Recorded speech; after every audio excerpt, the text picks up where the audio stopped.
نساو حكيمي ونساو عطية الله. كاين زلزال جديد سميتو آدم أزنو. هاد الدري ماشي غير لعيب، هاد الموهبة هي اللي خلات كومباني يقول عليه هذا هو ألفونسو ديفيز ديالنا الجديد. ولكن علاش كلشي خايف عليه من العين، وعلاش هاد الضجة كاملة نايضة عليه في هاد الساعات؟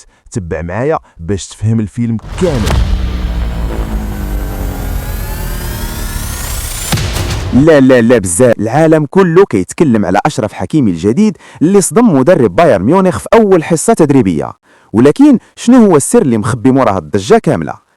برع، اسمع ليا مزيان الحقيقة الصادمة. باش نفهموا القصة خاصنا نرجعوا للاماسيا. برشلونة كانت عندها جوهرة سميتها آدم أزنو، كل شيء كان كيتنبأ ليه بمستقبل كبير. ولكن واحد النهار وقعت حاجة ما كانتش في الحسبان، خلات اللاعب يهرب لألمانيا. واش عيات برشلونة تحافظ عليه ولا كان هناك سبب آخر مخفي؟ الجواب غادي يصدمكم، ولكن قبل ما نقولوه شوفوا معايا شنو دار في أول لقاء ليه مع المنتخب المغربي.